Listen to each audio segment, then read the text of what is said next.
हम लोग बहुत गरीब परिवार से आते हैं, मुसहर जाति से। और हम लोगों के पूरे गांव में कोई पढ़ा लिखा लोग नहीं था। हम पढ़े लिखे उस गांव में पहला आदमी मैट्रिक पास किए, और उसके बाद फिर लालू बाबू का आगाज हुआ 90 के दौर में। 95 से हम उनके साथ हैं, और वह हमको नेता बनाए। आज लालू बाबू और तेजस्वी बाबू विधायक भी बनाए। तो वो लोग रह गए रामविलास जी के साथ, और हम रह गए साहेब के साथ, लालू जी के साथ। तो फिर 2000 का चुनाव हुआ, 97 में हमको वहाँ प्रखंड अध्यक्ष बनाया गया। 2000 में फिर चुनाव हुआ, फिर हमको वहाँ से टिकट दिया गया राष्ट्रीय जनता दल से, पारस जी के विरोध में। और बहुत ज़बरदस्त टक्कर रहा, कुछ मामूली अंतराल से हम चुनाव हार गए। जब धन दौलत का इतना उपयोग होता है राजनीति में, चुनाव के वक्त कैसे चुनाव लड़ लेते हैं, कैसे राजनीति में हैं आप? देखिए, कोई भी लोग जब राजनीति में आता है ना, तो पहला बात उनको पूछिएगा तो पहला बात बोलेगा कि हम सेवा करने के लिए आए हैं। कोई बोलता है कि हम पैसा कमाने के लिए आए हैं। और राजनीति कोई पैसा कमाने का जरिया भी नहीं है। जिस लोग के मन में भावना होता है कि हम आदमी को सेवा करें, तो वह लोग राजनीति में जाता है। तो जिसके पास सेवा की भावना है, उसके लिए पैसा कोई मायने नहीं रखता है राजनीति में। और हम लोगों को कभी ज़रूरत भी नहीं महसूस होता है कि हमको क्षेत्र में पैसा की ज़रूरत है। सिर्फ सेवा की ज़रूरत है लोगों के, जो आया उनको। कभी मन नहीं करता कि हमारा भी एक बंगला हो, अच्छा घर हो, इसको बना लिया जाए? नमस्कार, आप देख रहे हैं 4 PM बिहार और मैं हूं अभिषेक मिश्रा। देखिए, राजद सुप्रीमो लालू प्रसाद यादव की एक आत्मकथा आई थी, नलिन वर्मा ने लिखी थी, गोपालगंज टू रायसीना। वो किताब मैंने पढ़ी, और उस किताब को जब आप पढ़ेंगे, या ज़्यादातर लोगों ने पढ़ी होगी, तो आपको समझ में ये बात आएगी कि लालू यादव ने न जाने कितनों की ज़िंदगी संवार दी, कितनों को बनाया, ज़िंदगी बदल दी। उस किताब में भगवतिया देवी का जिक्र है, पत्थर तोड़ा करती थी और उनको लालू यादव ने विधायक बना दिया, जो उस किताब में मैंने पढ़ा। अब भगवतिया देवी से तो हमारी मुलाकात नहीं है, लेकिन अच्छी बात यह है कि हम एक ऐसे नेता से आज आपको मिलवाने वाले हैं, लालू यादव की पार्टी आरजेडी के एक ऐसे विधायक से मिलवाने वाले हैं जिनकी कहानी भी भगवतिया देवी जैसी है। कुछ दूसरे राजनीतिक सवालों पर बातचीत होगी, लेकिन विधायक जी की सादगी और विधायक जी की जो कहानी है, जो संघर्ष है, वो बड़ा चर्चा में रहता है। बिहार के राजनीतिक गलियारों में खूब चर्चा होती है। हमारे साथ आरजेडी के विधायक रामवृक्ष सदा हैं, अलौली से विधायक हैं सर, अगर मैं ठीक हूँ तो। चलिए, माने बड़े संघर्ष की कहानी है, हमने देखी सुनी, लोग देखते हैं सुनते हैं।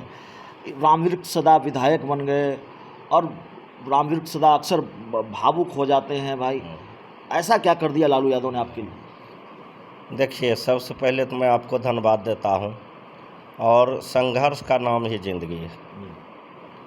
और आपने बोला कि ऐसा क्या कर दिया लालू जी, तो आज आपके चैनल के माध्यम से मैं कहना चाहता हूं, अभी भी वो मेरे भगवान हैं। हम लोग बहुत गरीब परिवार से आते हैं, मुसहर जाति से। और हम लोगों के पूरे गांव में कोई पढ़ा लिखा लोग नहीं था। हम पढ़े लिखे उस गांव में पहला आदमी मैट्रिक पास किए, और उसके बाद फिर लालू बाबू का आगाज हुआ 90 के दौर में। 95 से हम उनके साथ हैं, और वह हमको नेता बनाए। आज लालू बाबू और तेजस्वी बाबू विधायक भी बनाए। यही सब है। कैसे रामवृक्ष सदा जब विधायक नहीं थे, तो कैसे घर चलता था, परिवार चलता था, क्या आमदनी का जरिया होता था? जिस समय हम विधायक नहीं थे, उस समय हम लोग का कोई खास खेती गृहस्थी नहीं था। परिवार के जो सदस्य था वह मजदूरी करते थे, और हम राजनीति करते थे। और राजनीति में बराबर हम लोगों के नेता बाबू लालू प्रसाद यादव जी मदद भी हमको करते थे, कोई पर्व वगैरह में, सब जगह। सोचा था कि विधायक बनेंगे, एमएलए बनेंगे? नहीं, ये तो कभी हम लोग सपना में भी नहीं साकार किए, वो सोचा था। और इसलिए नहीं सोचा था कि हम लोगों के पूरे परिवार में कहीं भी राजनीति से कहीं कोई वो नहीं था कि कोई परिवार राजनीति में है तो उसके सहारा हम चल जाएं। और कोई ने पढ़ा लिखा भी नहीं था। विधायक बनने की कहानी सुनाइए विधायक जी, रामवृक्षदा जी कैसे विधायक बने, कैसे टिकट दिया लालू यादव ने? विधायक बने जब 90 में हम इनके साथ आए, तो फिर 95 में जनता दल था, तो जनता दल में फिर टूट हुई, तो फिर 97 में हम लोगों को पार्टी बना राष्ट्रीय जनता दल। तो फिर और लोग अलौली में जो लोग थे वो लोग सब रामविलास जी के साथ रह गए। रामविलास जी का घर अलौली है जहाँ से हम चुनाव जीतते हैं, तो वो लोग रह गए रामविलास जी के साथ और हम रह गए साहेब के साथ, लालू जी के साथ। तो फिर 2000 का चुनाव हुआ, 97 में हमको वहाँ प्रखंड अध्यक्ष बनाया गया। 2000 में फिर चुनाव हुआ, फिर हमको वहाँ से टिकट दिया गया राष्ट्रीय जनता दल से पारस जी के विरोध में, और बहुत ज़बरदस्त टक्कर रहा। कुछ मामूली अंतराल से हम चुनाव हार गए। उसके बाद फिर उन्हीं के साथ हम लगातार हम पार्टी में बने रहे। फिर इन्होंने 2005 में भी हमको चुनाव लड़ाया, फिर हार गए। फिर गठबंधन में सीट चला गया 10 में, फिर पारस जी की टिकट मिल गया।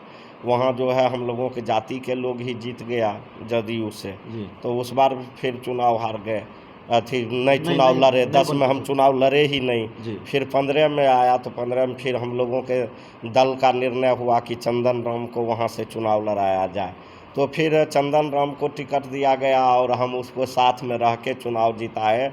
हम लोगों के नेता आदरणीय बाबू लालू प्रसाद यादव जी का हुआ कि साथ में रह के चुनाव जिताना है, आदेश हुआ, और उनके आदेश को पालन किए। और फिर 20 में हमको आदरणीय नेता बिहार के उप मुख्यमंत्री बाबू तेजस्वी यादव जी और लालू यादव जी फिर टिकट दिए, और फिर हम चुनाव जीते। हम लोगों के पास पैसा नहीं था, आपने देखा होगा कि जब हम अपना संपत्ति का ब्यौरा दे रहे थे, तो उसमें पूरा टोटल संपत्ति हमारा 70,000 का था। तो फिर आई कि भाई चुनाव कैसे लड़ना है, टिकट मिल गया। आपकी संपत्ति 70,000 है। तो विधायक जी, मुझे लगता है अगर मैं ठीक हूँ तो मैं इस राज्य के सबसे गरीब विधायक से बात कर रहा हूँ। सबसे गरीब नहीं, सही बात है, चला न्यूज में भी चला था। तो फिर वो चर्चा हुआ, तो फिर जो क्षेत्रीय लोग थे, जो मतदाता थे, वह लोग सब मदद किया, वोट भी दिया और रुपया भी दिया, और चुनाव हम जीते। तो यही सवाल है जाहिर तौर पर कि विधायक जी इतने गरीब हैं, और सिर्फ गरीब नहीं है, विधायक बनने के बाद भी आपका लोगों के जो विधायक का रोब होता है वो आप में नहीं है। बिल्कुल साधारण रहते हैं, साधारण तरीके से बात करते हैं, लोगों से मिलना जुलना भी उसी तरीके से होता है। तो आपने ज़मीन नहीं छोड़ी है, कम से कम ये बात आपके बारे में कही जाती है, आपकी छवि ऐसी है। विधायक जी, जब धन दौलत का इतना उपयोग होता है राजनीति में, चुनाव के वक्त कैसे चुनाव लड़ लेते हैं, कैसे राजनीति में हैं आप? देखिए, कोई भी लोग जब राजनीति में आता है ना, तो पहला बात उनको पूछिएगा तो पहला बात बोलेगा कि हम सेवा करने के लिए आए हैं। कोई बोलता है कि हम पैसा कमाने के लिए आए हैं, और राजनीति कोई पैसा कमाने का जरिया भी नहीं है। जिस लोग के मन में भावना होता है कि हम आदमी को सेवा करें, तो वह लोग राजनीति में जाता है। तो जिसके पास सेवा की भावना है उसके लिए पैसा कोई मायने नहीं रखता है राजनीति में। और जो लोग चाहता है कि हम जनता से बात नहीं करें, जनता से मिलें नहीं, जनता के दुख दर्द में साथ नहीं रहें, उनका विकास नहीं करें, और लास्ट में हम पैसा खर्च करके जीत लेंगे, तो ऐसे बहुत बाहुबली और बहुत पैसा वाला हारते हुए देखे होंगे। बहुत कम विधायक होंगे आपकी तरह, लोगों से पैसा भी लेते हैं, वोट भी लेते हैं। नहीं, हाँ, हम तो लोग से अभी भी लोग हमको मदद करते हैं। अभी भी कोई कार्यक्रम करते हैं हम लोग, गांव घर में इधर भोज हुआ था हमारा, ये लालू बाबू वाला जन्मदिन पर, तो अभी भी जब भी कार्यक्रम करते हैं तो अभी भी लोग हम लोगों को दूध फ्री में देता है वहाँ। आपके जिस सरकारी आवास में बैठे हुए हैं, ये सरकारी आवास जब आपको अलॉट हुआ, आपका वीडियो बड़ा वायरल हुआ, रोने लगे थे आप। हाँ, सही बात है, वह खुशी का आंसू था। हम लोग कभी सोच भी नहीं सकते थे कि हम लोग इतना बढ़िया घर में रहेंगे, तो इसीलिए भावुक हो गए थे। गांव में अभी जो आपका घर है वो किस तरह का है? वह एल्बेस्टर है, नीचे दीवार है, और टीन के शेड में रहते हैं। हाँ, अभी भी एल्बेस्टर। अभी भी विधायक जी उसी तरह के शेड? हाँ, उसी में रहते हैं। लोग तो विधायक हो जाता है, बंगला गाड़ी सब बना लेता है। ठीक है, गाड़ी तो जरूरत है विधायक लोगों की, इसलिए क्षेत्र में घूमना फिरना पड़ता। कभी बना लेता है लोग, घर बना लेता है, तो अभी संभव नहीं है। हम लोग तो बहुत नीचे से शुरू किए हैं, और आप पत्रकार हैं, आप हमारे क्षेत्र में चल जाइए, इतना अगर कोई भी जनता का हमसे इतना भी शिकायत होगा तो आप बताइएगा। इतना वो शिकायत नहीं है हम लोगों के क्षेत्र में। आप जाके पता कर लीजिए। और हम लोगों को कभी ज़रूरत भी नहीं महसूस होता है कि हमको क्षेत्र में पैसा की ज़रूरत है। लोग सिर्फ दे देते हैं। हाँ, सिर्फ सेवा की ज़रूरत है लोगों के, जो आया उनको। कभी मन नहीं करता कि हमारा भी एक बंगला हो, अच्छा घर हो, इसको बना लिया जाए? मन तो किसका नहीं क्या करता है, सबका मन करता है कि हम बड़ा लोग बने, हम बहुत पैसा वाला बने, बहुत बात है। लेकिन हम लोगों का जो मन है, मन कहता है, लेकिन मन कहता है तो मन यह भी नहीं कहता है कि तुम बेईमान हो जाओ, तुम लोग के लूट लो, तुम अपना ईमानदारी ख़त्म कर दो। घर वाले यह नहीं- भी मन नहीं घर वाले करता नहीं है। कहते कि बंगला उंगला बनाइए, बढ़िया घर बनाइए? नहीं, ऐसा कभी घर वाला पर नहीं दबाव रहता है। घर वाले के लोग को हमरे ऊपर नहीं दबाव रहता है। हमारी पत्नी का भी ऐसा दबाव नहीं रहता है, इसलिए कि हम लोग गरीबी देखे हैं। कोई ज़रूरी नहीं है कि एक बार हम विधायक हो गए तो लूट फूट के सब बराबर कर दें, ऐसा आजकल तो नहीं मुखिया होना जी लोग चाहिए। बड़ा बड़ा बंगला बना नहीं, लेते वो हैं। ठीक है, अच्छा बात है। लोग का अपना अपना सोच है, सब लोग अपना सोच में करते हैं। मुखिया जी बहुत लोग हैं, क्यों नहीं घर बंगला बना लेंगे। बहुत लोग का ऐसा है कि कोई खर्चा ही नहीं है। अब हम लोग बराबर क्षेत्र में रहते हैं, हम लोगों का जो वेतन मिलता है, वेतन का आधा से ज़्यादा पैसा हम लोगों के डीजल में जल जाता है। कहाँ से हम लोग घर बना पाएंगे। जो योजना फंड मिलता है, पूछ लीजिए, हम लोग कार्यकर्ता कम देते हैं और कार्यकर्ता फ्री में कम देते हैं। ऐसा कोई बात नहीं है कि हम लोग पैसा लेके कम। विधायक